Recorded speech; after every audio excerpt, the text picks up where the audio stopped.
Buenas noches. Bueno, no sé si nos oyen todos desde aquí. ¿Nos oyen? Ah, sí, bueno, pues entonces adelante. Bueno, y tenemos la suerte de tener, dicen de este hombre, los papeles dicen jurista, profesor, yo que sé, escritor de libros importantísimos. Tiene tantas cosas que no sabe uno cómo. Pero sobre todo, yo diría que es un gran amigo. Un amigo muy sincero y además que cumple su palabra. Teníamos previsto esta intervención suya antes, fue un problema familiar que gracias a Dios se ha resuelto bien, no pudo entonces, pero dijo yo cumplo mi palabra y aquí hay que buscar un día y nosotros contentísimos de que hayamos encontrado este día. El tema es apasionante, ¿no? Es la soledad y la pandemia, claro. Si la soledad es algo tan malo en estos tiempos en los que hay tanta gente por la calle y todos solos, si ahora añadimos otra especie de soledad por la pandemia, pues ya parece aquello de que éramos pocos y parió la abuela, ¿no? Encima un motivo más de soledad. Bueno, yo voy a hablar muy poco porque el que tiene que hablar es él. A mí me gusta pensar que nuestra lengua nos ofrece una posibilidad de enfocar esto. Una cosa es ser solo y otra es estar solo, ¿no? Ser solo es enriquecedor. Ser solo es ser único, estar lleno de plenitudes, de facultades, de capacidad de comunicar, de enriquecer a todo el mundo. Yo creo que es casi el segundo, el primer capítulo del Génesis, ¿no? Es decir, el hombre, ahí está, con todos. Sin embargo, el estar solo, eso sí que es pobreza. Estar solo sí. El hombre solo, con toda su plenitud, con todas sus capacidades, con toda su riqueza cultural, intelectual o humana, dice, bueno, ¿y ahora qué hace este hombre si es solo y es tan importante y es tan bueno? ¿Qué hace si está solo? Esto es lo que quisiéramos que el profesor y nuestro gran amigo nos aclarara algo sobre eso. Estar solo, ya Dios lo dice mismo en el Génesis. Cuando ya ha hecho al hombre, se lo ha hecho todo, dice, pero no es bueno que esté solo. ¿Qué hace este solo aquí? Hay que buscarle una compañía. Pues nosotros tenemos mucha compañía, acompañados, digamos, físicamente por mucha gente, por medios de comunicación, por la calle, por todas partes. Sin embargo, se padece soledad. Así es que, Fernando, quisiéramos que nos hablaras de la soledad, del remedio de la soledad, de ser solo, de estar solo, porque confiamos en ti. No nos dejes solos. Voy a poner esto, ¿no? Hay que acercarnos, ¿sí? Así. Bueno, muy buenas tardes a todos y muchas gracias por haberse abierto un hueco para acercarse hasta aquí y compartir este rato juntos. Gracias a los que estáis aquí y a los que lo están siguiendo o lo seguirán online, pero me permitirán los del online que felicite especialmente a los que están aquí, porque llegar desde la parte de arriba, donde vivimos la mayor parte, hasta aquí, con agua y con polvo en el suelo, pues no es cualquier cosa. Doy las gracias a mi querido amigo Joaquín por las palabras de presentación y al también querido amigo Ginés por la invitación para participar en este ciclo de conferencias de la Comisión de Fe y Cultura de la Diócesis de Orihuela-Alicante, lo cual para mí, aparte de una satisfacción, es un gran honor. Hay problemas sociales que son ostensibles y ruidosos y que se airean a base de quejas, reivindicaciones, a veces incluso altercados. En la Plaza de la Montañeta, que algunos habremos cruzado para llegar hasta aquí, es frecuente ver a gente blandiendo pancartas con altavoces en ristre, dando a conocer al público que pasa por allí sus reivindicaciones. Pero aparte de estos problemas sociales que se airean, hay otros problemas sociales que por vergüenza, por pudor, por el estigma social de que son objeto, se viven en silencio y no son perceptibles socialmente. Este es el caso del problema de la soledad, que es el que hoy vamos a tratar.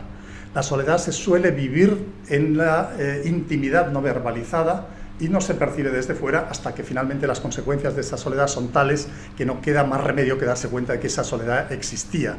Por el humo sabemos que hay fuego. En esta generación, en estos últimos años, el problema de la soledad ha adquirido unas grandes proporciones. Es un problema social de primera magnitud, como vamos a ver inmediatamente. Basta un mero vistazo a los artículos sobre la soledad en la prensa generalista y especializada para reparar en una cosa curiosa, y es que en los títulos de muchos de esos artículos sobre la soledad aparece la palabra epidemia o la palabra pandemia, que a estos efectos viene a ser lo mismo.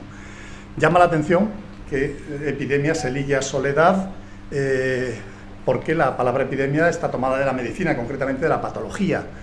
Pero si buscamos el significado de la palabra epidemia en el diccionario y vemos que se la define como un mal o daño que se extiende intensa e indiscriminadamente, empezamos a comprender por qué tantos articulistas han recurrido a utilizar la palabra pandemia o epidemia para referirse a la soledad en nuestros tiempos. La palabra soledad es una palabra polisémica, tiene una pluralidad de significados, pero básicamente dos. En sentido objetivo, la soledad es una circunstancia personal, es la circunstancia de aquellas personas que están siempre o casi siempre solas. Pero en lo que el significado de soledad que a nosotros nos interesa es el subjetivo, no como circunstancia personal, sino como sentimiento, como ese sentimiento doloroso, desagradable, que se deriva de la sensación que tiene una persona de que su red social es insatisfactoria e insuficiente.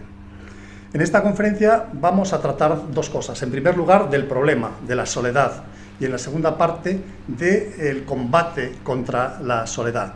Para tratar de la soledad, antes de tratar de la soledad, mejor dicho, de la soledad sufrimiento, de la soledad sensación desagradable de tener una red social débil o prácticamente inexistente, antes de entrar en ello, quiero hacer una aclaración muy importante, pero se me ha adelantado ya don Joaquín, y es la de que junto a la soledad sufrimiento, que obviamente es la que constituye el problema y la que vamos a tratar, hay una soledad que no solo es deseable, sino que es totalmente imprescindible para cuestiones fundamentales en la vida, como para crear, como para el autoconocimiento, como para la vida espiritual. El consejo que nos daban los clásicos de buscar el equilibrio en todas las cosas, in medio es virtus, en el medio está la virtud, se aplica a todas las esferas de la vida y también a esta esfera de la sociabilidad versus soledad. El agustino de nuestro siglo de oro, Fray Luis de León, en su Oda a la vida retirada, se refería a una soledad deseable, buscada. Qué descansada vida la del que huye del mundanal ruido y sigue la escondida senda de los pocos sabios que en el mundo han sido. Soledad buscada. Al lado de la soledad que se busca, y que tanto elogiaba Fray Luis de León, hay una soledad que no se busca pero que nos viene y la reciclamos en positivo. Es la soledad aceptada y tratada constructivamente. A esta se refiere a alguien bastante diferente, como era el chansonnier francés Georges Moustaki. Pour avoir si souvent dormi avec ma solitude, je m'en suis fait presque un ami, une douce habitude. Por haber dormido tantas veces con mi soledad, se ha convertido en un hábito dulce, se ha convertido en una amiga. Para tratar de la soledad positiva, me gustaría señalar ¿por qué es positiva? Un artículo reciente de un periódico generalista español se titulaba ¿por qué las personas excepcionales buscan la soledad? La buscan porque es imprescindible, como digo, para cuestiones cruciales. Para empezar, para crear. Charles Darwin no aceptaba invitaciones a actos sociales y decía que ello era porque quería estar solo para seguir rumiando una tesis que se estaba esbozando en su interior, que fue la tesis que luego explicó nada menos que en el libro del origen de las especies. Martin Heidegger, el filósofo alemán, discípulo nada menos que de Husserl, preceptor durante 12 años nada menos que de Hannah Arendt, tenía una cabaña en la Selva Negra en la cual escribió en la total soledad, sin agua ni electricidad, la mayor parte de su obra. Gerald Brennan, el inglés de las Alpujarras, fue el primero de una serie, de una saga de hispanistas que se refugiaron en aldeas de Granada y de Málaga y escribieron allí los principales o algunos de los principales libros sobre la historia contemporánea de España. Steve Wozniak, el socio de Steve Jobs en Apple, se encerró en un garaje durante mucho tiempo y salió con su invento de esa soledad, el ordenador personal. En fin, Peter Handke, el escritor austríaco, desaparecía de vez en cuando durante unos cuantos meses y al cabo de esos meses reaparecía con un manuscrito bajo el libro y contaba a su entorno que venía de un pueblo de la España perdida, de la España profunda. Y la acumulación de esos manuscritos escritos en la soledad pues fue lo que le llevó al Premio Nobel de Literatura en 2019. Pero la soledad, aparte de para crear, es fundamental para la introspección y, por tanto, para el autoconocimiento, para no vivir de una manera inértica como plumas que van allí donde les lleva el viento. Son precisos, decía don Joaquín, momentos de soledad y de silencio como contrapunto a la actividad. Momentos de soledad y de silencio para ver si vivimos como queremos vivir, si estamos construyendo la persona que queremos construir, para detectar nuestros automatismos de comportamiento, para ver cómo llevamos nuestras relaciones, para ver si el plan de vida que hemos diseñado, más o menos precisamente para nosotros, se corresponde a la realidad de la manera en que vivimos. Finalmente, la soledad es necesaria para la oración, de os oris voca, porque en un primer estadio la oración es un diálogo. Decía Teresa de Jesús, orar es tratar de amistad, estando muchas veces tratando a solas con aquel que sabemos que nos ama. En un estadio posterior, la oración se convierte, por así decirlo, en meditación, nos lleva al medio, nos llega al centro de nosotros mismos y da paso a ese diálogo a un silencio inefable y plenificante que describía también Teresa de Jesús en su libro de las moradas. Voy a entrar, para empezar a tratar de la soledad, sufrimiento, en unas estadísticas que ilustran la magnitud del problema. Las estadísticas las he cogido de 3 países. Del Reino Unido, porque es el primer país que tomó medidas a nivel político-administrativo para combatir la soledad. De Estados Unidos, que es el país que ha hecho estudios con universos de personas encuestadas y seguidas más grande y estudios a más largo plazo. Y España, por razones obvias. En el Reino Unido, el National Health Service, el Servicio Nacional de Salud, la Seguridad Social, venía alertando a la sociedad y a la clase política de que la soledad no deseada estaba produciendo gran sufrimiento a muchísimas personas y estaba afectando incluso, ya en términos más concretos, al bolsillo del contribuyente, puesto que había muchas patologías derivadas de esa soledad no deseada, de esa soledad enfermedad, de esa soledad sufrimiento. Finalmente, la insistencia de los directores del Servicio Nacional de Salud hizo que se constituyera una comisión, la comisión Joe Cox, en el Parlamento británico, para estudiar durante un tiempo largo el problema de la soledad. Hicieron encuestas, estudios, etcétera, recabaron opiniones de expertos y finalmente produjeron o elaboraron un informe que se entregó a la primera ministra de ese momento, que era Theresa May. Y las conclusiones eran tan contundentes que inmediatamente Theresa May creó un ministerio en donde por primera vez en un país del mundo aparece la palabra soledad. Ministry for Sport, Civil Society and Loneliness. Ministerio para el deporte, la sociedad civil y la soledad. En ese informe, y aquí me refiero solo a datos de soledad, circunstancia de estar solo, en ese informe se hacía constar que de los 68 millones de británicos, 57 millones de ingleses, 6 de escoceses, 3,2 de galeses, 1,9 de norirlandeses, 9 millones declaraban estar siempre o casi siempre solos. Y de ellos, 200.000 incluso, reconocieron a los encuestadores que en el mes anterior a la entrevista con los encuestadores no habían tenido ni una sola conversación con amigos o familia. Como máximo, las conversaciones brevísimas y codificadas con el cajero del supermercado o cosas semejantes. Estados Unidos. En Estados Unidos se han hecho numerosos estudios sobre la soledad, en el país en que más. De 148 estudios se hizo un metaanálisis auspiciado por la Fundación Sigma del ramo de seguros y por Ipsos, que es la empresa de encuestas y sondeos que le ha quitado el liderazgo mundial sobre encuestas y sondeos a la empresa tradicional Gallup. Bueno, pues fin, datos. El 46% de los estadounidenses reconocía saber lo que es el sufrimiento por la soledad, por experimentarla siempre, frecuentemente o a veces. El 50% de los estadounidenses declaraba que consideraban que no había nadie en el mundo que los conociera realmente como persona. Y para mí el dato más impactante, a la pregunta de ¿cuántos amigos verdaderos tiene usted?, la respuesta más frecuente no fue 1, ni 2, ni 3, ni 4, fue 0. Y lo peor de todo, esta pregunta se viene haciendo ahora rutinariamente todos los años, con un universo de personas que se considera significativo, desde 1980, en 40 años. Pues bien, en esos 40 años, el porcentaje de personas que dicen o que responden que tienen 0 amigos verdaderos se ha triplicado. Es decir, que la soledad no solo es un problema de ancianitas con movilidad reducida, viudas que están recluidas en su apartamento porque tienen agorafobia, miedo a salir a la calle, sino que el problema de la soledad es un problema transversal que afecta a muchas más cosas y que está afectando incluso a esa relación social por antonomasia que es la de la amistad. En Cuba se dice que el que tiene un amigo tiene un central azucarero, se entiende, porque allí es la gran empresa históricamente. En España decimos que el que tiene un amigo tiene un tesoro.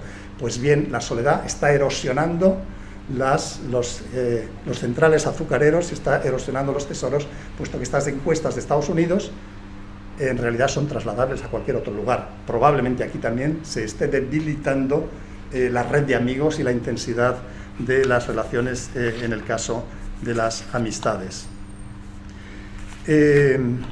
España. En España los datos sobre la soledad, circunstancia de estar solo, nos vienen de las encuestas del Instituto Nacional de Estadística, que son anuales. Y los datos sobre la soledad-sufrimiento nos vienen de un macroestudio que se publicó en 2015, dirigido por el sociólogo Juan Díez Nicolás, y que le habían encargado la Fundación AXA de Seguros y la Fundación ONCE, de la Organización Nacional de Ciegos de España. En 2018, son los datos del INE que manejo, 47.200.000 españoles era la población del país. 4.732.000, un poco más del 10%, vivían solos. Es decir, el 10% de la población global, grosso modo, 1 de cada 5 adultos, es decir, estadísticas en cuanto a la soledad, circunstancia, prácticamente idénticas a las del Reino Unido. El 59% de los que vivían solos declaraban que yo era porque querían, el 41% porque no les quedaba más remedio. Estos porcentajes de personas que vivían solas se incrementan notablemente en el caso de las personas de más de 85 años, 43% de las mujeres, 24% de los hombres. Y de los hogares españoles, es decir, de las unidades de vivienda o habitación, pisos, casas, etcétera, en 2018, la cosa sigue aumentando, el 25,5% de los hogares españoles eran unipersonales, es decir, constituidos por una sola persona.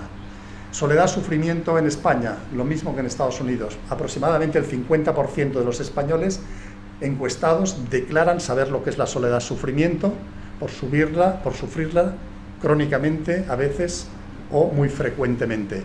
Y el 10% de los encuestados, por tanto, transponiendo el dato a la población global, el 10% de los encuestados sufren crónicamente de soledad, sufrimiento, por experimentarla permanentemente o crónicamente. En el universo de personas que viven solas, el número de las que sufren de soledad como sufrimiento, valga la redundancia, es el doble prácticamente de las que viven acompañadas. Y entro ya para ir avanzando en la cuestión de las causas de la soledad. Aristóteles dijo que la physis, es decir, la naturaleza esencial del ser humano, se caracteriza por 2 notas. El ser humano es un zoon logikon, un animal racional, y el ser humano es un zoon politikon, es un animal social, politikon de polis, colectividad. Somos una especie esencialmente gregaria. Somos, dicho con todo el respeto, unos mamíferos ultrasociales.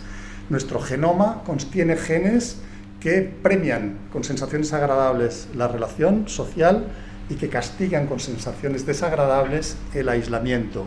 Nuestro cerebro está equipado para emitir y recibir mensajes, por así decirlo, de otras personas. Y todo el sentido de la evolución de la humanidad va en el sentido de privilegiar la asociación, la sociabilidad. Cuando vivimos con otras personas, crecemos más social e individualmente. Y además pues nos sentimos más seguros frente a las amenazas del entorno. Al tratar de las causas de la soledad, hay que distinguir de las causas de la soledad en todo tiempo y todo lugar. La soledad ha existido, por supuesto, siempre y en todos los lugares, pero decimos que en estos momentos se está convirtiendo la soledad en una epidemia, es decir, se está agravando. Por tanto, vamos a ver las causas de la soledad en todo tiempo y en todo lugar y las causas que la están agravando en estos últimos lustros. Causas de siempre y en todo lugar de la soledad, la edad avanzada. Cuando se llega a una cierta edad se deja de trabajar y se pierde la sociabilidad con los clientes, con los compañeros de trabajo, y además, pues inevitablemente, si se ha vivido en familia, uno de los cónyuges se queda viudo, es decir, se queda solo. Otra causa, pues la violencia intrafamiliar que ejercen personalidades abusivas y excesivamente dominantes y que reducen a su entorno familiar al silencio y final e inevitablemente a sentimientos de soledad. Relacionado con esto, el abandono psicológico o físico de los hijos por parte de los padres, por ejemplo en los casos de divorcios mal llevados, o el abandono de los padres mayores por sus hijos, o el abandono físico o psicológico de un cónyuge por el otro. También es causa de soledad en todo tiempo y en todo lugar la enfermedad. Ha habido enfermedades que históricamente han excluido a las personas de la sociedad, típicamente la lepra. El leproso pues se le mandaba a un lazareto, aquí en Alicante iban a Fontilles, en España ya no tenemos lepra, pero en la India, por ejemplo, todavía existe y mucha, y en cuanto a una persona se le detecta la lepra, se le expulsa automáticamente de su familia y de su colectividad y se tiene que ir a vagar por donde puede. Pero ya sin entrar en este caso extremo de la lepra, que para nosotros, por suerte, bueno, por fortuna, gracias a Dios, es ya una cosa del pasado, hay enfermedades que sí nos aíslan, como son pues, las enfermedades que afectan a la movilidad, a la visión, a la audición o a la cognición. Las personas que empiezan a incurrir en este tipo de carencias o de problemas tienden a quedarse en sus casas, a no salir, a no relacionarse. Finalmente, causa también en todo lugar y en todo tiempo es la indigencia, la pobreza extrema, puesto que provocan las condiciones higiénicas que propician poco la sociabilidad y además convierten las prioridades de la persona en indigencia en una sola prioridad, que es la de sobrevivir un día más, lo cual excluye toda inversión, por así decirlo, en sociabilidad. Esto en cuanto a las causas de siempre y en todo lugar. Las causas por las cuales se está disparando el problema de la soledad, he dado las estadísticas, por ejemplo, de lo que ha pasado con la amistad en Estados Unidos, etcétera, las causas que están convirtiendo la soledad en un problema especialmente grave en nuestro tiempo, las podríamos agrupar en tres categorías. Las que tienen que ver con procesos demográficos en curso, las que tienen que ver con el nuevo ecosistema social en el que vivimos y trabajamos, porque estamos en una época de extraordinario cambio y hoy se trabaja y se vive de una manera diferente de hace 1 o 2 generaciones, y las causas que tienen que ver con las mutaciones psicológicas y valóricas en nuestra sociedad. Causas que tienen que ver con los procesos demográficos. Bueno, la primera es la caída en picado de la nupcialidad. Hoy la gente se casa cada vez menos. A veces se juntan en uniones de hecho, pero tampoco tanto. La nupcialidad está cayendo en picado y eso es obviamente causa de soledad. Y si a eso se añade que el 70% de las uniones de hecho acaba en ruptura, que el 50% de los matrimonios en países como España acaba en divorcio, pues comprendemos el impacto que esto tiene en cuanto a la soledad. Otro dato demográfico que incide en que se haya disparado la soledad es la caída en picado también de la fecundidad. Para mantener el mismo número total de habitantes de un país hace falta que cada mujer tenga 2,1 hijos. Pues bien, en España estamos en 1,23. Lo cual significa que si no fuera por la inmigración, a la vuelta de la esquina tendríamos la mitad de población, lo mismo en Alemania y lo mismo en otros países de nuestro entorno. Estamos teniendo poquísimos hijos y eso, bueno, todos los tratadistas y intelectuales lo destacan. Por ejemplo, Florentino Portero siempre se refiere a este fenómeno como un fenómeno decisivo para empezar luego a estudiar cuestiones geoestratégicas y políticas, y es que en Occidente tenemos muy pocos hijos. Otro fenómeno por así decirlo, demográfico que provoca soledad, pues es la ampliación, el aumento de la esperanza de vida. Los demógrafos destacan que, a pesar de que la humanidad lleva tanto tiempo en la Tierra, en los últimos 50 años se ha producido un fenómeno extraordinario, y es el de que hemos pasado a vivir como media casi 20 años más por persona, y eso es especialmente agudo en el caso de España. Según el Instituto Nacional de Estadística, la esperanza de vida en estos momentos en España es 85 años y 8 meses para las mujeres, 80 años y 1 mes para los hombres. Es decir, 2, 3, 4 años más que otros países europeos, más que prácticamente todos los países del mundo. Aquí hay una curiosidad. En Naciones Unidas hay 195 Estados miembros, en total hay unos 200.000 países en el mundo. Los españoles somos el segundo país con más esperanza de vida después de Japón y según la Universidad de Washington, dentro de 15 años seremos el país con más esperanza de vida. Entonces, una cosa llamativa, que seamos precisamente nosotros los que más vivamos de todo. Especulaciones sobre las causas. Bueno, esto es una pequeña digresión en el marco de esta conferencia. Pues de base científica, por supuesto, ninguna. Unos lo achacan a la dieta mediterránea, Otro, a que por mucho que nos quejemos, los españoles, que nos hemos vuelto muy quejicas, en el fondo tenemos problemas de muy baja intensidad comparados con los de otras latitudes. Otros hablan de que antes, hace 2 años antes de la pandemia, si se hacía una comparación ponderada de todas las valoraciones internacionales, la seguridad social española era la mejor del mundo. Ahora, después de 2 años, el prestigio tal vez ha quedado un poco mermado. Y finalmente, que en España no hay guerras desde hace muchísimo tiempo y no hay criminalidad homicida, por así decirlo, a diferencia de lo que pasa, por ejemplo, pues, en muchas partes de Centroamérica, en África, en otros lugares. ¿Cuál es la causa en realidad de que seamos los que más vivimos? Bueno, eso es algo especulativo, no se puede afirmar científicamente, pero es una curiosidad, que somos los que más vivimos del mundo, nosotros los españoles. También coadyuva, por así decirlo, entre comillas, porque coadyuva algo negativo a la soledad, el fenómeno de las migraciones. Una parte importante, migraciones han existido en todas las épocas, pero en el mundo de la globalización en que estamos viviendo, las migraciones adquieren grandes proporciones. Unas veces son migraciones huyendo de las guerras, antes de Afganistán, ahora de Ucrania, otras veces huyendo de estados, por así decirlo, desestructurados o fracasados, otras veces huyendo del hambre, otras veces buscando sencillamente un contexto mejor para salir adelante y tener una familia. El caso es que hay migraciones muy grandes, y no solo eso, sino que a las migraciones se añaden las expatriaciones de profesionales. Desde la crisis financiera que estalló en 2008 en todo el mundo, se han ido varias decenas de miles de licenciados universitarios españoles a trabajar a otras latitudes. Migraciones y expatriaciones suponen soledad. Obviamente, por una razón obvia, se deja el contexto familiar y social de toda la vida y se va a otro contexto en que no se tiene red en absoluto. Y no solo eso, sino que se va allí a ganarse uno la vida. Por tanto, con una prioridad en salir adelante muy grande, a costa de lo que sea, incluido a costa de la sociabilidad, que en ocasiones a veces incluso se ve perturbada por razones lingüísticas. Finalmente, otro proceso demográfico que añade a la soledad es el de la urbanización creciente. Según las Naciones Unidas, en 2008 había ya más personas viviendo en ciudades que en medio rural.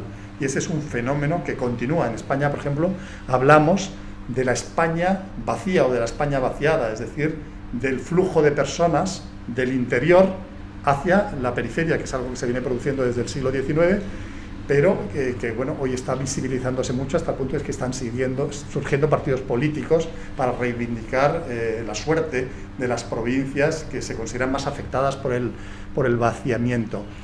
La huida del medio rural hacia las ciudades supone soledad, porque paradójicamente, esto está archidemostrado, hay más soledad en la gran ciudad que en las poblaciones más pequeñas o en el campo. Basta coger el metro en Nueva York, en París, en Madrid, para ver que allí no hay muchas personas, pero que son islotes, aislados los unos de los otros. Hoy en día, prácticamente cada uno mirando el móvil durante todo el recorrido. Es decir, son personas que no se interrelacionan. En la ciudad, y esto está, en fin, hay muchos estudios ya sobre el particular, hay una degradación psicológica ligada al hecho de la ciudad, una degradación en cuanto a la sociabilidad, a veces incluso en cuanto a la psicología personal misma. Todo esto empezó, decía en una tertulia el profesor Eduardo Ruiz Avellán, de Sociología de Alicante, creo que está por allí.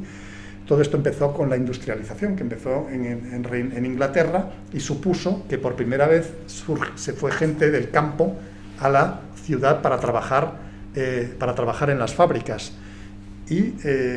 Sigo hablando.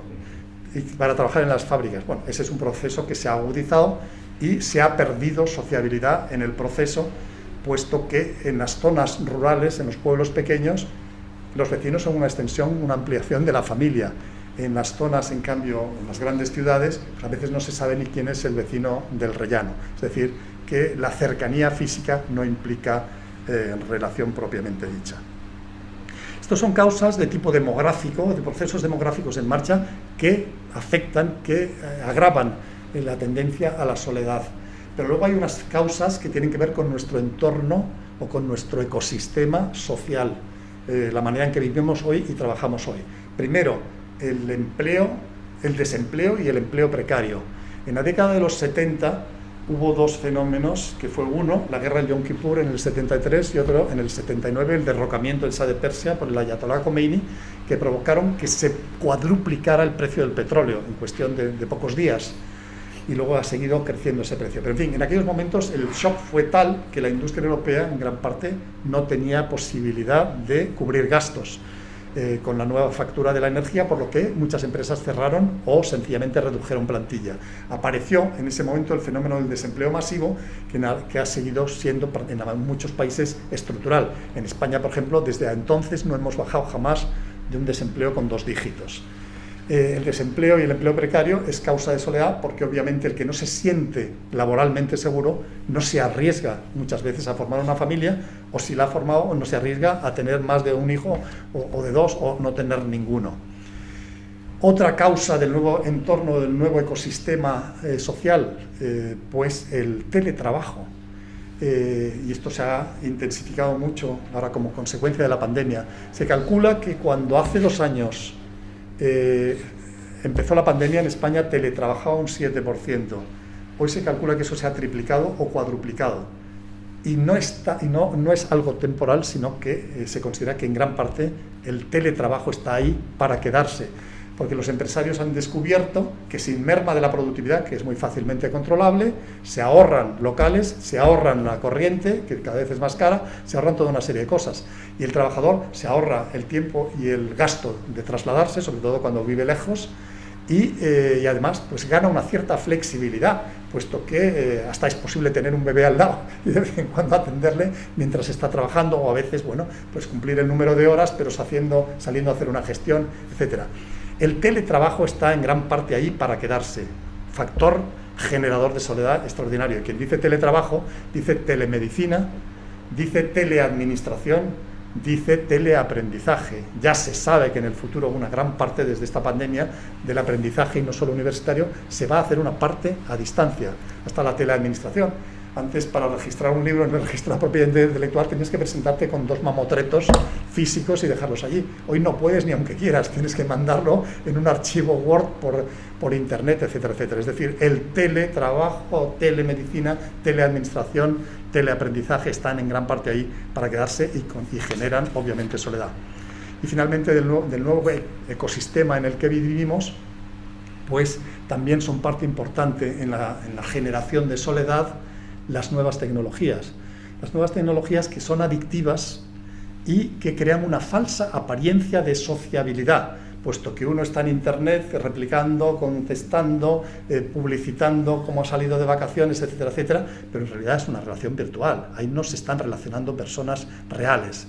Un amigo de GEA, Alberto Torres, que es profesor de la Universidad de La Rioja online, viviendo en Alicante, pero es profesor de la Universidad de La Rioja porque todo es online, pues cuenta cómo los jóvenes de hoy, y cada vez no solo los jóvenes sino también adultos, tienen una dicotomía: la persona real de carne y hueso y el personaje digital, en base a un perfil que es el que ponen en las redes, y un perfil que es más o menos verdadero, más o menos falso, pero es el que se interrelaciona en las redes.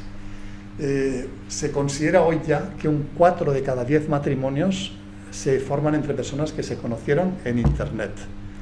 Eso puede estar muy bien, y de hecho muchas veces está muy bien, y de hecho yo conozco algún caso en que está maravillosamente bien, pero no cabe duda de que no es lo mismo el cortejo entre personas de carne y hueso tradicional que el chateo entre personas digitales, que obviamente fragiliza o potencialmente fragiliza la relación.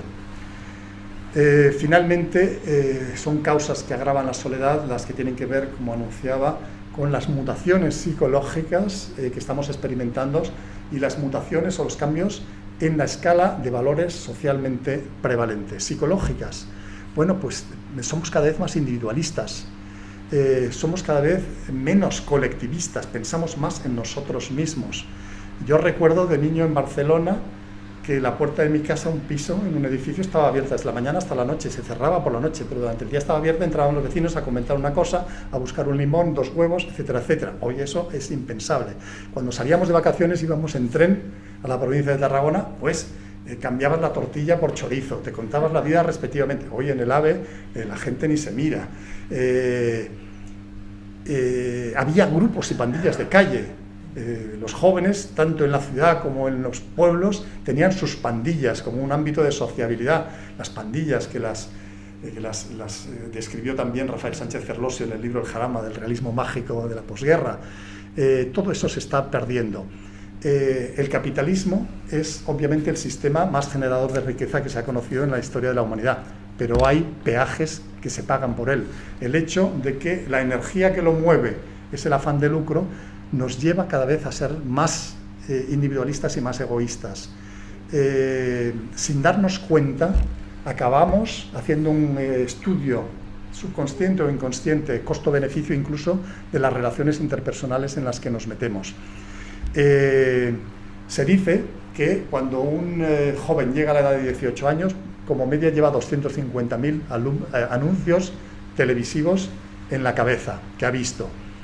¿Qué es un anuncio? ¿Qué es la publicidad? Pues es una promesa de gratificación egoica a cambio de que tú compres mi bien o mi servicio. Y en el tipo de gratificación que se ofrece, vemos el principio de erosión de la escala de valores. Lo que se ofrece es ser sexy, es ser atractivo, es destacar, es ser admirado, es ser el primero, es ser el exitoso, es decir, valores individuales e individualistas. Yo recuerdo, no sé si estás de acuerdo, Oreste, cuando entraron en la Unión Europea los colegas que venían de los países del otro lado del antiguo telón de acero, que venían de regímenes colectivistas, se veía en el interactuar diario una diferencia entre ellos y nosotros, los viejos europeos.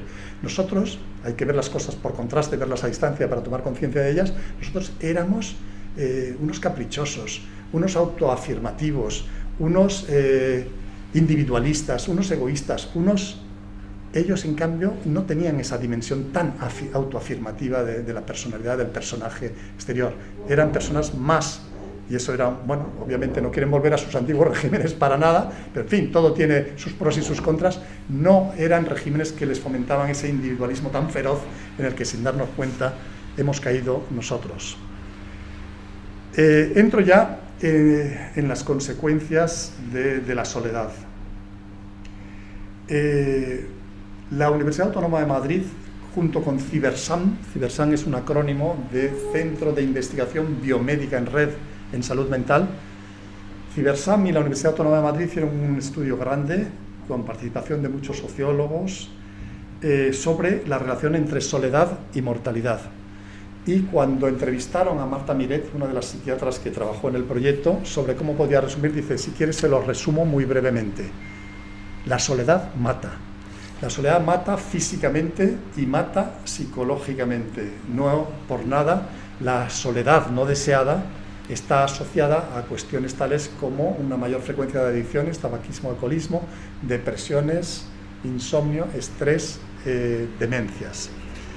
La Asociación Psicológica de Estados Unidos ha advertido de que probablemente en el futuro, en las entrevistas de los médicos con nuevos pacientes, entrará una nueva pregunta.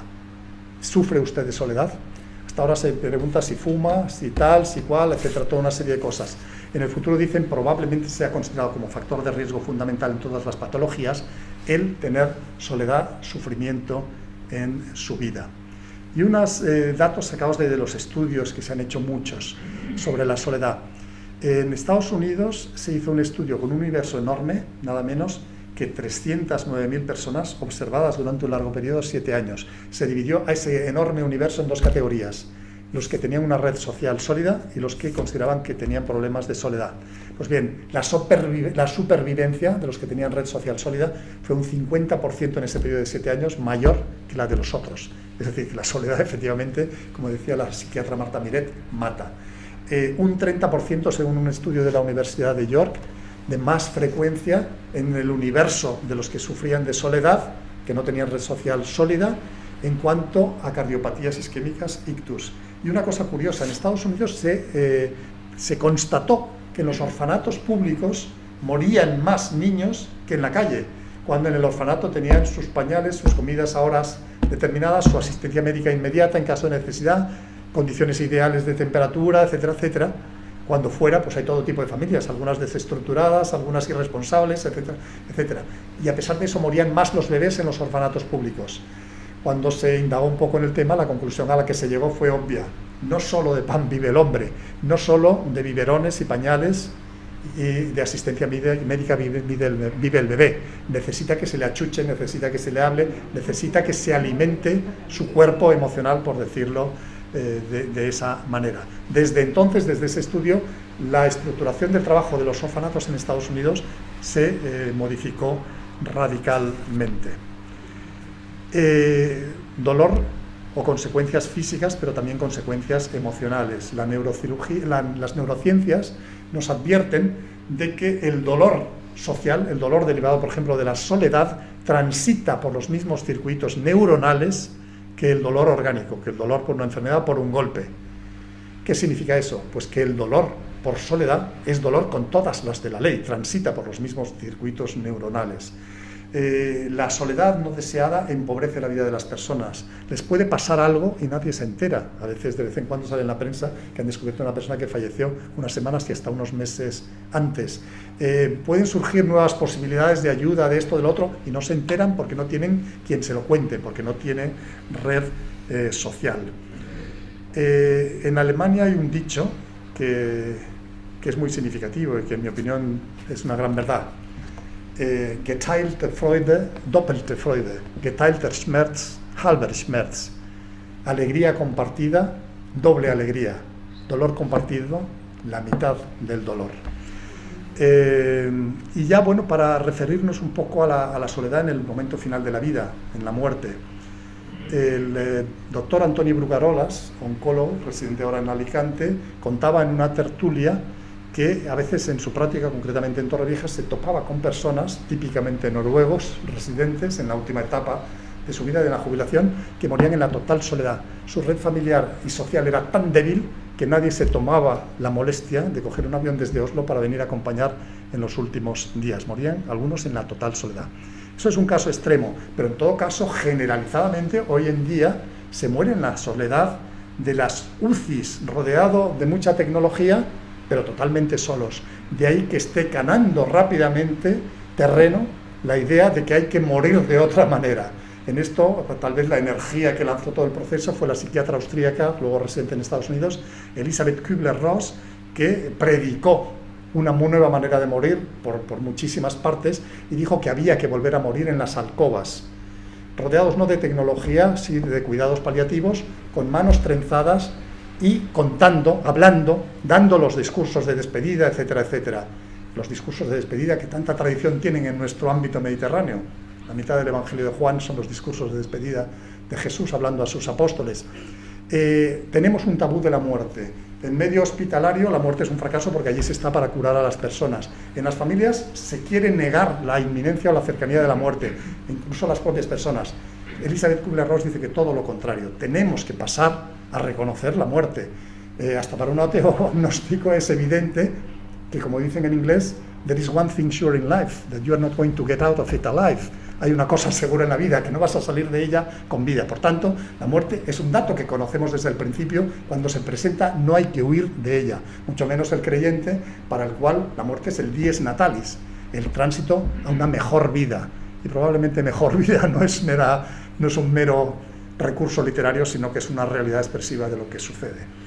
Entonces, hasta en el momento de la muerte sufrimos de soledad y eso probablemente habría que cambiarlo para, como vemos en los cuadros, cuando visitamos un museo, por ejemplo el del Prado, y vemos cómo morían las fundaciones de las congregaciones, cómo morían rodeados de la gente. ¿Por qué no volver a esa manera de morir, aceptando la muerte como un hecho que, bueno, que está ahí, que sabíamos que se iba a producir, como algo que probablemente tiene mucho sentido y como algo que vale la pena vivir de otra manera, no negándolo, no rechazándolo, no negativizándolo, no poniéndole ese tipo de calificativos indeseables. Digo unas palabras ya brevemente sobre la soledad en las distintas franjas de edad y paso ya a la etapa conclusiva propositiva. La soledad es muy democrática, no hace distingos de edades, de clases sociales, de profesiones, llega a todos los reductos de nuestra sociedad por igual. Afecta tanto a los jóvenes hiperconectados como a los adultos con familia o sin ella, etc. Pero se manifiesta de manera diferente en las distintas franjas de edad. Para niños y adolescentes, pues las causas de la soledad muchas veces son un medio familiar inadecuado, por ejemplo en los casos de divorcios mal llevados que hacen que no haya adultos que auténticamente sean la referencia del niño. A veces, sin embargo, pues la soledad del niño o del adolescente es por problemas, pongamos, de tartamudez, o por problemas de timidez excesiva, o por una exposición excesiva a las pantallas del ordenador, de la pantalla a costa del móvil, a costa de la sociabilidad, etc. Las consecuencias en esa franja de edad son dificultades para el aprendizaje, dificultades de memoria, problemas de memoria, problemas de insomnio, aunque esto es algo que sucede en todas las franjas de edad, y ya digo, y una sociabilidad muy afectada. En cuanto a los jóvenes, entendido por tales, por ejemplo, de entre 16 y 24 años, es esta una de las franjas de mayor prevalencia de la soledad junto con los adultos mayores. ¿Por qué? Porque aquí está la adolescencia, que es un momento difícil, porque aquí estamos en los nativos digitales en todo su esplendor, con lo cual muchos han desarrollado una sociabilidad a distancia desde el primer momento y luego no tienen habilidad social para la relación presencial, y también, bueno, porque en la etapa esta, entre los 16 y 24, es cuando uno se va a estudiar fuera o se va a iniciar la vida laboral fuera y rompe con su medio familiar y social de origen. Los adultos con familia o sin ella también sufren de soledad, a veces por jornadas laborales interminables, a veces por las migraciones, por la expatriación de profesionales, a veces sencillamente porque el tipo de relaciones que mantienen en su medio son relaciones que no matan la soledad, que no son de comunicación plena y verdadera. Caso de la madre que escucha a todos en la familia pero a la que nadie escucha, caso del profesional sanitario que atiende a muchas personas pero al que nadie le atiende, nadie le trata como una persona en ningún momento de su vida. La última de las franjas de edad es la de los adultos mayores. En España hay 3 millones de personas de más de 80 años, 850.000 que viven solas. Esta es la franja obviamente de mayor prevalencia del problema de la soledad, porque muchas de estas personas ya son viudas o han dejado de trabajar y sobre todo tienen a veces problemas cognitivos, de audición, de visión, de movilidad. Pero no hay que engañarse. Vivimos en una época en que uno de los fenómenos que detectan los sociólogos es el de la viejoventud, es decir, que el grupo de los muy mayores, de los adultos mayores, es heterogéneo, y hay algunos que son de actitudes jóvenes, se sienten internamente jóvenes hasta muy avanzado, hasta los 90 y a veces más. Basta ver la relación de conciertos en cualquier temporada de verano en Alicante, y decir, pues si este tiene 70 y tantos, pero si B.B. King tiene 80 y pico, pero si los Rolling Stones están cerca. Es decir, que no caricaturicemos y generalicemos.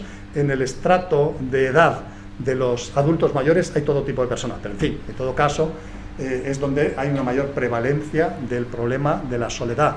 Y de hecho, las ONGs como DASIC de Alicante, que atienden a colectivos que necesitan de ayuda, pues la realidad les ha llevado mucho a que sus 200 voluntarios se ocupan de visitar a personas que están solas para darles compañía, para ayudarles en trámites, para ayudar a hacerles la compra, para etcétera, etcétera. En esta pandemia han tenido que interrumpirlo y las visitas se han sustituido por llamadas telefónicas y algo es algo. Pero en fin, para personas que les gusta hacer un voluntariado fácil, bastan 2 horas a la semana para colaborar, por ejemplo, con DASIC en atender a personas que tienen este tipo de soledad. Y entro ya en la última y mucho más breve parte sobre el combate contra la soledad. Si hemos dicho al principio que la soledad es una epidemia que está haciendo estragos en nuestra sociedad, obviamente hay que combatirla por tierra, mar y aire, por todos los medios a nuestro alcance, desde las administraciones públicas, que pueden hacer muchas cosas pero no todas, desde la sociedad civil, cuyo protagonismo en todas las esferas es un signo de los tiempos, y desde las actitudes de cada uno de nosotros como personas. Desde las administraciones públicas, puesto que las administraciones públicas podrían hacer lo que hizo la Unión Europea. En un momento determinado la Unión Europea se exigió que cualquier propuesta legislativa o de programa importante fuera acompañada, antes de aprobarse, de un informe de impacto ambiental, de impacto en el medio ambiente. ¿Por qué no pedir un informe de impacto en la sociabilidad para la legislación laboral, para la legislación urbanística? Tony Blair, cuando era primer ministro de Inglaterra, se asesoraba mucho por sociólogos, economistas de la London School of Economics, y estos eran gente muy creativa. Entonces empezaron impugnando la idea de que el gobierno lo que tiene que hacer es procurar más bienes y servicios a los ciudadanos y cada vez más baratos. Y ellos dijeron, no, eso por sí solo no tiene una entidad. El gobierno lo que tiene que hacer es conseguir que los ciudadanos sean más felices. Y teniendo en cuenta que el ciudadano, la persona, es un animal social, como decíamos, Su sociabilidad es un fenómeno importante que la administración pública tiene que propiciar y tiene que proteger. Por tanto, le decían a Tony Blair, adopte usted medidas para fomentar la nupcialidad y adopte usted medidas para proteger el matrimonio y la familia, con normas legislativas en dirección totalmente contraria al divorcio exprés para no banalizar la relación matrimonial, con ayudas financieras a la familia, con ayudas legislativas para conciliar vida laboral y vida de familia. También se puede desde las administraciones públicas incidir en el tema de la soledad de maneras a veces muy fáciles, creando una red de centros comunitarios como los que tiene Vitoria, que es una de las ciudades modélicas en muchos sentidos en España. En Vitoria hay 11 barrios, pues hay 11 centros comunitarios. 11 centros comunitarios con mucha actividad, pero una actividad diseñada en gran parte para ser atractiva para la población, pero para provocar relaciones intergeneracionales, interculturales entre las distintas comunidades de distintas procedencias, intersociales, es decir, entre personas de distintas clases sociales. Y en eso se tiene mucho éxito en Vitoria. Esto no es algo tan caro. En Vitoria son 11 centros comunitarios bien diseñados, bien gestionados, pero que propician muchos encuentros, muchas relaciones, muchas caídas de prejuicios también en el contacto que allí se produce. Finalmente, hay que invertir probablemente mucho más en atención social. Si decimos, hemos dicho antes, que el dolor social, el dolor, por ejemplo, ligado a la soledad, es dolor con todas las de la ley, neuronalmente hablando, ¿por qué poner todo el presupuesto de la seguridad social en combatir el dolor físico, es decir, las enfermedades orgánicas? ¿Por qué no poner más equilibradamente también dinero en atender las enfermedades sociales? ¿Por qué en España, o en Francia, o en Alemania, en eso somos todos iguales, tienes una depresión mayor, pides cita con un psiquiatra de la seguridad social, te la dan para el cabo de un año, y la segunda cita al cabo de 3 o 4 meses? Esto es algo que habría que corregir. El dolor social es tan dolor como el dolor físico y, por tanto, el presupuesto equilibradamente tiene que atender al dolor físico y al dolor social. La sociedad civil también puede hacer mucho para combatir la lacra del individualismo utilitarista y de la soledad que nos invade. Los promotores urbanísticos pues pueden diseñar ecobarrios en donde haya lugares para el encuentro, es decir, que el urbanismo fomente el encuentro. ¿Qué más? Pues las comunidades de vecinos pueden propiciar encuentros, pueden presentar a los nuevos inquilinos cuando llegan. Las asociaciones de todo tipo pueden propiciar tertulias. Las tertulias son un fenómeno gratis de socialización de primera categoría para que la gente se exprese, para que se hagan amistades. Las ONGs tienen que priorizar cada vez más la atención a las personas con soledad, sufrimiento. Es decir, que las ONGs tienen que tomar en consideración que hay una nueva esfera de sufrimiento que se está agravando, que es la derivada de la soledad no deseada, y a eso es preciso atenderlo, no a las cosas más visibles como, en fin, determinadas enfermedades orgánicas o determinadas carencias de medios, etcétera, etcétera. También centrar la acción de las ONGs en el acompañamiento que palia la soledad de las personas que la sufren.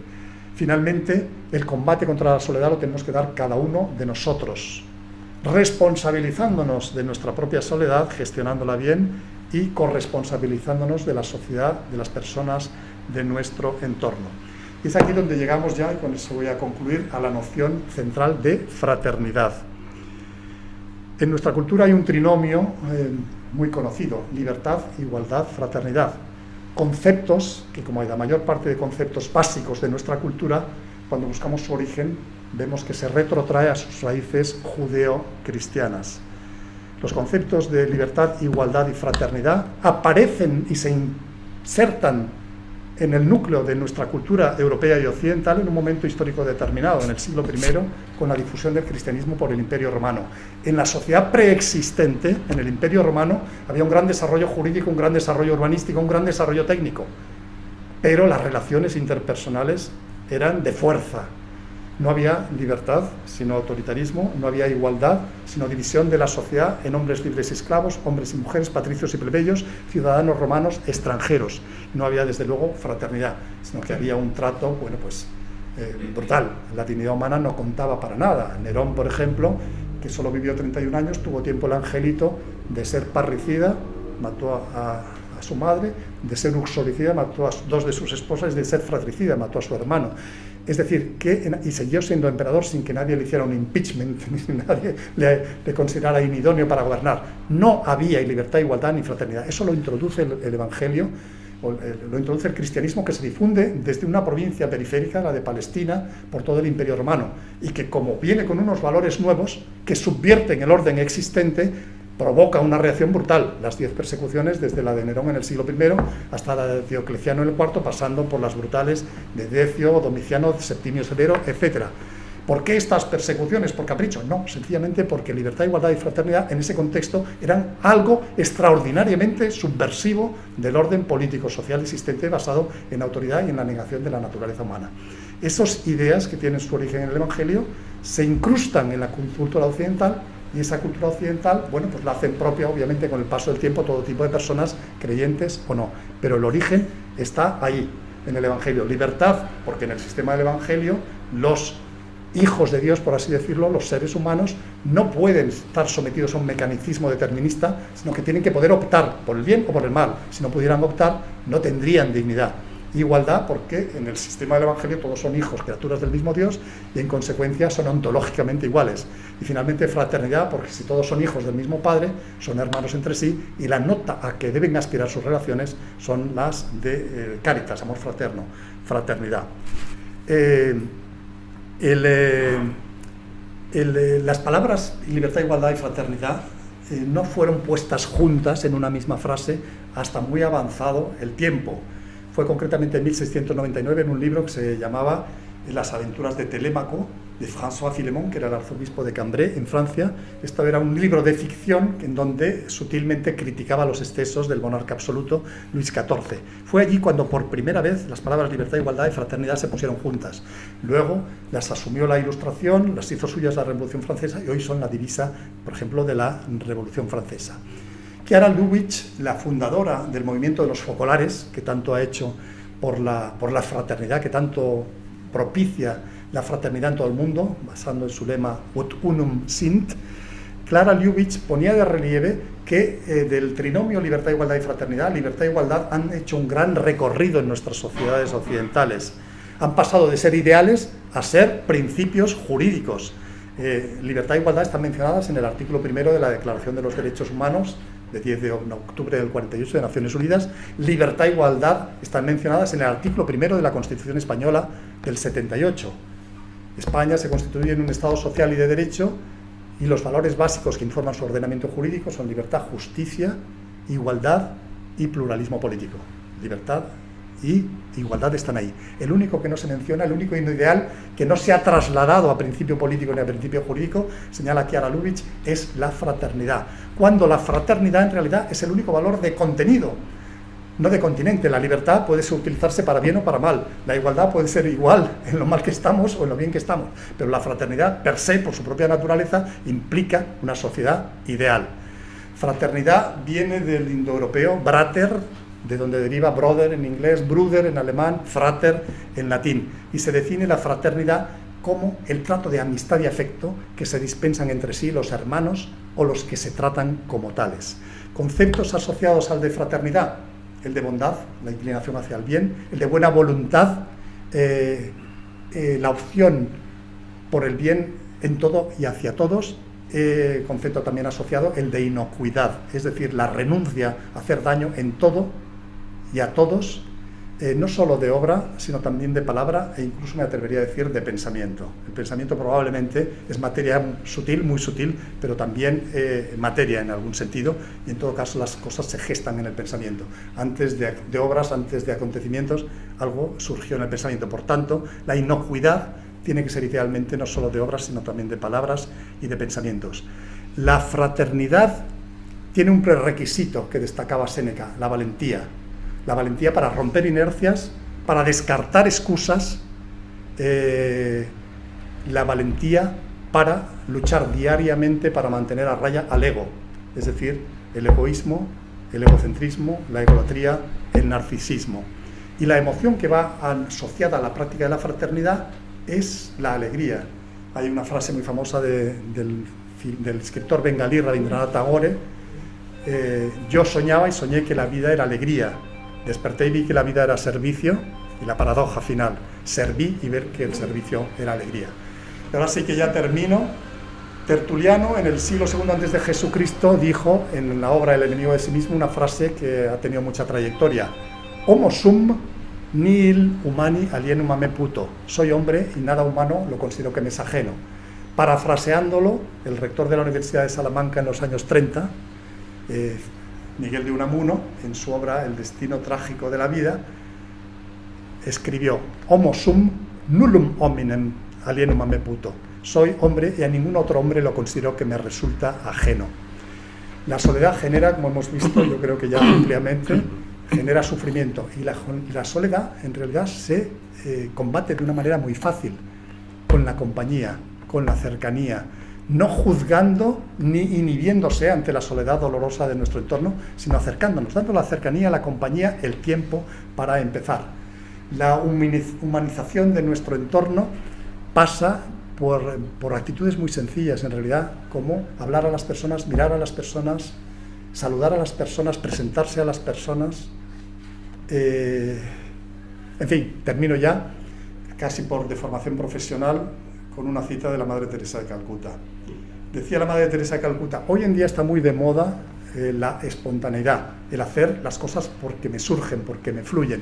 Pues bien, dice, yo hay un área en la que la espontaneidad no le doy ningún juego, en la bienvenida a todas las personas con que me cruzo. Habrá momentos en que por mi estado interior lo último que tengo ganas de hacer es sonreír, pero le impongo por fuerza de voluntad a mi rostro que esboce una sonrisa ante la persona que se cruza conmigo. En otras materias podrá haber espontaneidad, pero esto es demasiado prioritario, el ejercicio de la fraternidad. Por tanto, yo a toda la persona con la que me cruzo la recibo con un signo de alegría, con un signo de acogida, con la sonrisa. Gracias por la atención.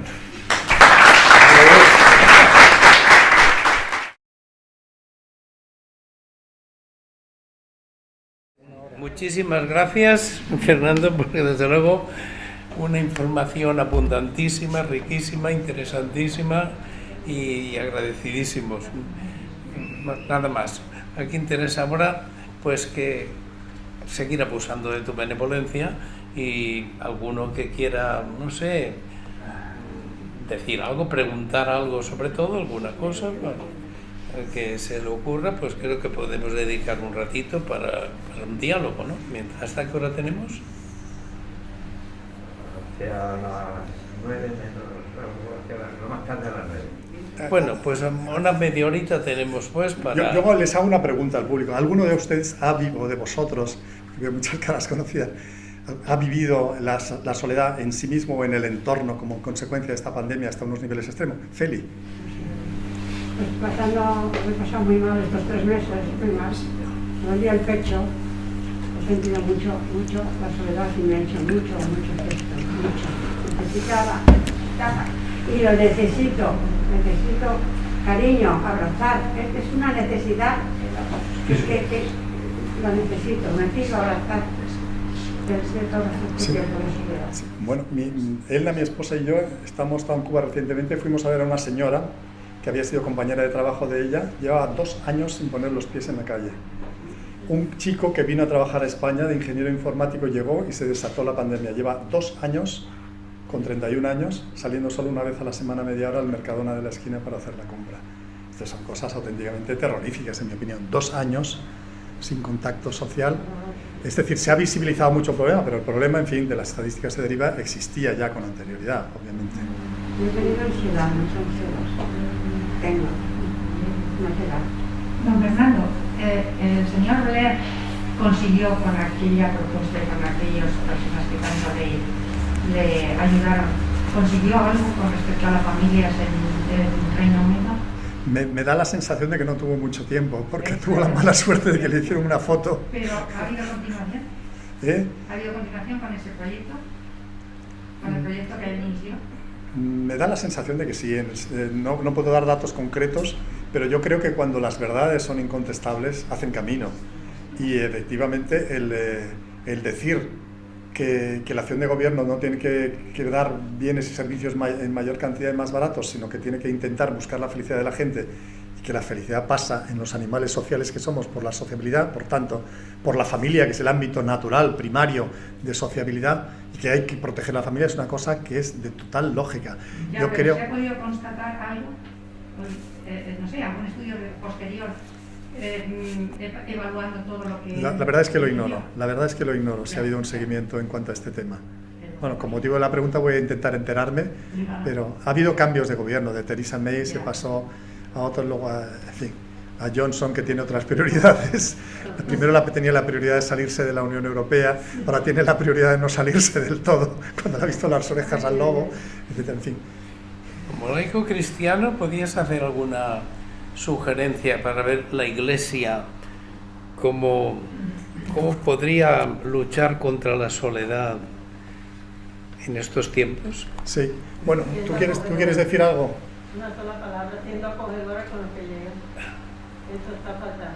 Sí, efectivamente. Perdona que lo diga, pero realmente... Sí, es que mira, hay dos, me voy a referir muy brevemente a dos procesos migratorios. A finales de los años 50, a principios de los 60, 1,5 millones más de españoles se fueron del campo porque se maquinizó y se fueron a Alemania, a Suiza, a Francia, etcétera, etcétera, pero también fueron a Madrid, Barcelona, al País Vasco. Esas personas que llegaron a esos lugares tenían una religiosidad pues bastante popular, bastante sencilla, etcétera, etcétera, pero no tuvieron acogida en las parroquias del País Vasco o de Cataluña. Se les veía como un fenómeno extraño. ¿Qué pasó? Pues que muchos de esos perdieron ese tipo de religiosidad que traían. Hoy tenemos lo mismo. De Venezuela han salido en 5 años 6 millones. En España desde 1990 se ha cuadruplicado la población extranjera. En España se calcula que han entrado entre 6 y 7 millones de ciudadanos procedentes de Iberoamérica. Les estamos acogiendo en las parroquias con el cariño que ellos esperan. Muchas veces ellos están acostumbrados a una parroquia comunidad y aquí se encuentran a veces muy frío. Eso no es tarea de los curas, eso es tarea de los laicos. Él ve a una persona una cara nueva, hola, ¿cómo te llamas? ¿Cómo ando bien? Es decir, esa es una cuestión, porque muchas veces hay que empezar por las cosas más sencillas y más obvias. No hay que hacer no solo grandes esquemas y grandes diseños, hay que ver a un señor con perfil andino y acercarse y preguntarle, hola, ¿qué tal? ¿Es la primera vez que viene? Eso es una cuestión de todos, es decir, todo este tipo de temas son responsabilidad de todo el mundo, pero es una pena que se reproduzca lo que pasó en Cataluña y el País Vasco, el que los emigrantes del resto de España que llegaron allí no fueron acogidos muy bien en las parroquias y hoy en día, no se puede generalizar. Hay muchas parroquias que han entronizado a la Virgen de Guadalupe, a la Virgen de Atocha, a la Virgen tal, a la Virgen... Pero es responsabilidad de todo el mundo acogerlos. Y en fin, bueno, ya que surge el tema, hay una responsabilidad importante hacia el emigrante. El emigrante es una de las personas que sufre soledad, ha dejado todo su universo detrás, está en un desgarro interior muy fuerte. Entonces, bueno, que a nivel macro de los gobiernos haya que limitar y exigir requisitos para la inmigración, muy bien. Pero a nivel micro, al nivel de persona a persona, lo único que cabe es la fraternidad, es acercarse a la persona y sabiendo más que está sufriendo el desgarro de haber dejado todo su universo detrás, etcétera, y ser fraternales, es decir, es totalmente una actitud del ABC del cristianismo, el acercarse a las personas, el solidarizarse de las personas en los momentos delicados. ¿Alguien que lo has dejado tan claro? Yo he conocido hace poquito tiempo un caso, una señora, que la conozco de toda la vida, pero vamos, que no he tenido, nos saludamos y ya he tenido otras amistades y yo. Y hace poco tiempo nos encontramos, pues hola, ¿cómo estás? Estaba aquí y dice, pues estoy depresiva. ¿Qué te pasa? Y dijo, es que estoy muy sola. Estoy muy sola, la soledad. Sí. Y el domingo la encontramos en la explanada y otra vez me acerqué, nos saludamos, hablamos y de la soledad. Sí, yo con motivo de preparar esta conferencia y tal, bueno, lo he comentado a personas de mi entorno y personas cercanísimas. Cuando he dicho, me han dicho literalmente, bueno, pues yo te puedo contar muchas cosas de lo que es el sufrimiento por la soledad. Personas con las que tenía mucha relación, algunas cercanísimas. Y solo en el momento de hablar eso han dado el paso de decir, pues yo estoy en ese caso. Es decir, muchas personas están en el caso de la soledad y sufrimiento. Y además, bueno, yo creo que las estadísticas y tal que se han dado son significativas. No podemos permitir esa erosión de nuestras relaciones interpersonales que nos empobrece a todos y que nos genera sufrimiento. Eso. Has comentado que en Inglaterra, en Gran Bretaña, llegaron a crear el Ministerio de Deporte, Tal y Soledad. Sí. ¿Sigue ese ministerio? Por curiosidad. Creo que sí. Creo Y la que sí. segunda, la pregunta es, ¿en España hay algún tipo de iniciativa política para abordar el tema o simplemente tenemos las encuestas? Porque no lo sé. Yo, en fin, no sé si alguien puede contestar en la sala. Yo he oído en algún debate parlamentario que se aludía al problema, pero en cuanto a plasmación, por así decirlo, concreta, Ningún programa de ningún partido. que yo sepa, no. No aparece para nada abordar el tema. No, lo que sí es que aquí si estuviera Manuel Rodríguez Maciá, pero está dando una conferencia en Elche, normalmente él va a las mías, yo a la suya, él considera que este es un ámbito básicamente para la administración local, que el combate contra la soledad es en la administración local, y en ese sentido sí que hay iniciativas, es decir, todo lo que es la red de centros del mayor, de centros comunitarios, de Centro 14, de Centro tal, esas son iniciativas desde el poder local para propiciar la interrelación y el acercamiento. Es decir, yo pienso que el nivel político en donde más naturalmente se combate la soledad es el nivel local, y ahí sí que hay iniciativas, obviamente. Yo siempre he pensado la deshumanización de las grandísimas ciudades. No he viajado mucho, sí, hasta en París y tal, pero efectivamente al escucharle eso de que vas en el metro y tal y cual, y es una multitud absolutamente de compartimentos estáticos. Pero claro, esas grandes ciudades lo que han producido son, como dice el padre, o sea, el Papa, el Papa Francisco, las periferias. Sí. Es decir, una deshumanización de miles y millones de personas que piensan que el paraíso está en las grandes ciudades, y resulta que las grandes ciudades son grandes desiertos y grandes zonas de soledad. Sí, sí, sí. Simplemente la idea es... A mí se me quedó una anécdota. En fin, yo al principio trabajé en un bufete que tenía una sucursal en Nueva York, y de allí mandaban siempre un abogado joven y tal, y fue uno que luego nos hicimos amigos, y vivía en un edificio muy alto en Nueva York, en Manhattan, y entonces dice que él a veces coincidía en el ascensor con una señora joven, de muy buen ver, etcétera, que parece que ya trabajaba en la bolsa o en algo de ese estilo. Dice que una noche a las 3 de la madrugada suena en la puerta, se levanta la señora y dijo: estoy en un ataque de ansiedad tal que o usted me calma o me tiro por la ventana. Esa señora, a una persona que simplemente le había visto en el ascensor y había visto que marcaba el piso 23 o el 24 que fuera, por eso se dirigió, pues no tenía en ese momento a quién dirigirse. En un edificio en que vivirían pues cientos de personas probablemente por lo alto, y en un Manhattan donde hay cientos de miles de personas. Es decir, la soledad en la gran ciudad es una soledad muy dura, y además es un fenómeno ya muy estudiado. Él y yo fuimos a un congreso de ciudades en el País Vasco, y allí hubo ponentes que hablaron de ese problema. Hola Fernando, te quería decir que el libro que hemos leído, que tú me has dado, que me has proporcionado, la encíclica del Papa, que tú no has mencionado, se llama justamente Fratelli Tutti. Hermanos Todos, Fratelli Tutti, y aborda el aspecto político entre el pueblo, entre la sociedad, pero también entre la sociedad normal. Es mostrar que la fraternidad, la hermandad es una prioridad absoluta de la Iglesia Católica, es una prioridad para la convivencia entre todos nosotros. Es muy difícil de leer porque es muy denso, muy concentrado. Muchas veces lee, pero tiene que leer dos veces, pero los mensajes que da son muy buenos, muy fuertes. Y principalmente la hermandad, somos hermanos, tenemos que tratar como hermanos. Sí. Tú la has leído también. Sí, sí, sí. Sí, además a mí me sorprendió porque es una encíclica con un mundo de conceptos y hasta de vocabulario totalmente insólito en relación con todo lo anterior, ¿verdad? Parece un artículo de un sociólogo progre. La cosa de que está pasando ahora en Ucrania, Rusia y todo, No, si las palabras que dices se pueden aplicar exactamente Totalmente. a lo que está pasando ahora. Exactamente.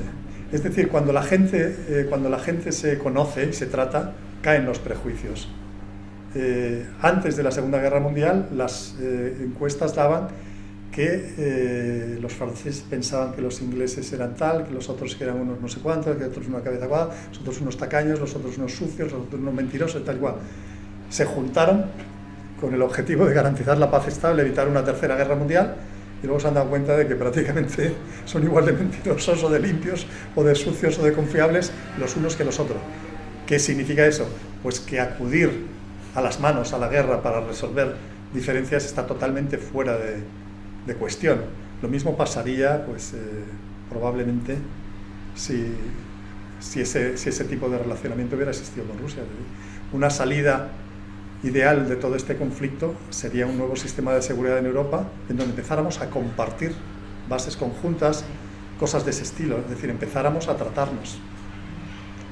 Astronautas de la estación espacial se han hecho íntimos amigos, rusos y estadounidenses. Es decir, cuando tú tratas a las personas, automáticamente te das cuenta de que nos separan las cuestiones superficiales, que en el fondo somos todos iguales, y se genera una fraternidad hacia la que tenemos que avanzar. Y de hecho, esta guerra yo creo que pone de relieve que lo que decía Francisco de Vitoria ya en la Universidad de Salamanca en el siglo XVI es algo que cada vez es más necesario, que es un gobierno mundial, por lo menos en cuestiones básicas como la seguridad. No puede ser que nos estemos gastando el dinero en armamento, dinero que podría ir a otras finalidades, y además invirtiendo teóricamente en defensa para en realidad crear un peligro, porque luego te viene un autócrata chalao y te crea un problema descomunal.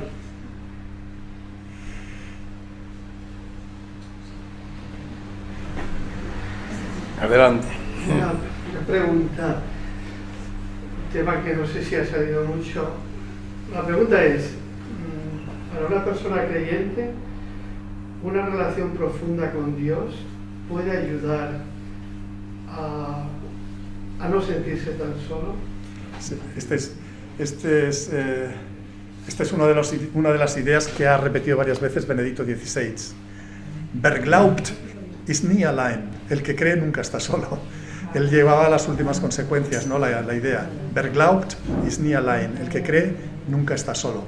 Efectivamente, pero en fin, a lo mejor estamos hablando de palabras mayores en cuanto a la relación con Dios, es decir, no en la superficial del nivel mental, por así decirlo, externo, pero probablemente la fe auténticamente vivida es una exclusión de la soledad. No sé si hay alguien que quiera añadir, pero yo tampoco soy el sabio que tiene respuestas para todo, y hay personas con mucho más conocimiento que yo en todo. Pero en fin, efectivamente, yo estoy convencido, cuando leí esa frase se me quedó, porque me pareció una verdad como un templo. El que cree nunca está solo. Yo quisiera matizar a lo mejor una cosita de lo que ha comentado de por qué en España las personas llegan a esa edad tan longeva.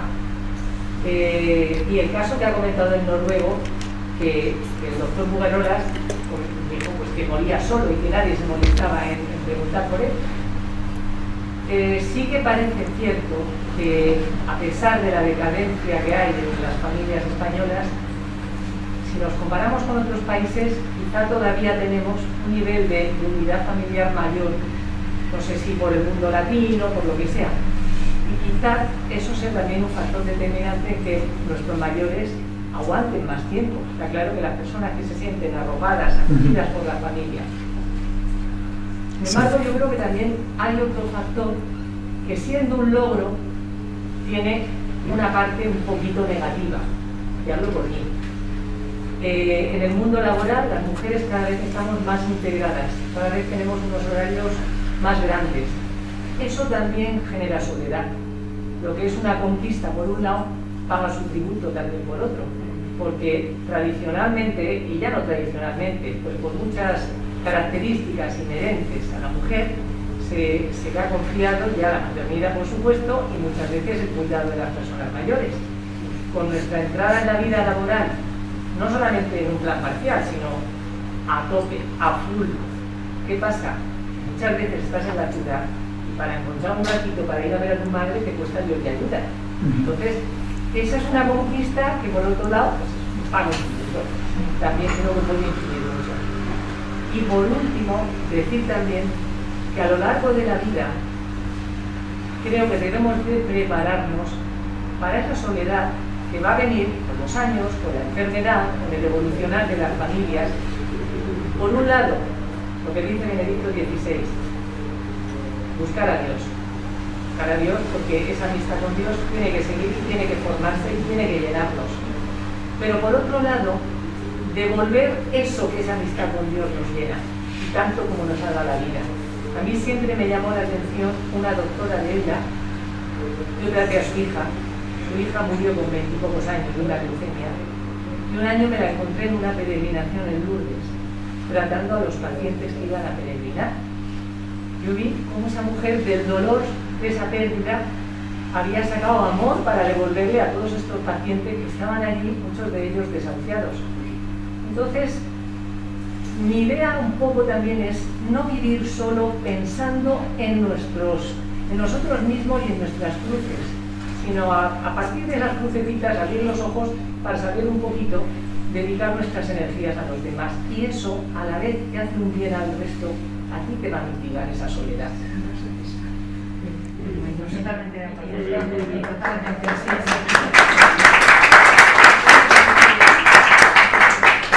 Yo a veces pienso, no sé si no es ir contra el progreso, pero yo a veces pienso que el progreso ha supuesto a veces una merma para la humanidad, para el humanismo, por ejemplo, ahora, pues sí, un enfermo, tal, pues encuentras el hospital, encuentras la atención técnica, encuentras todo.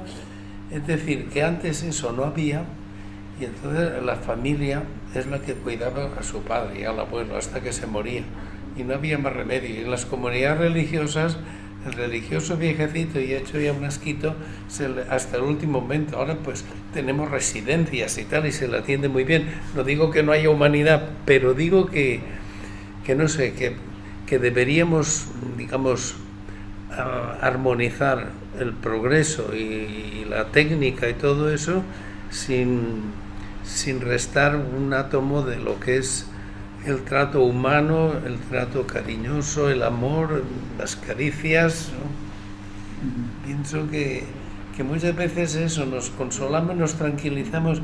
Bueno, está muy bien atendido, no te preocupes, está en una residencia, bueno, se me está costando al mes tanto, pero ojo.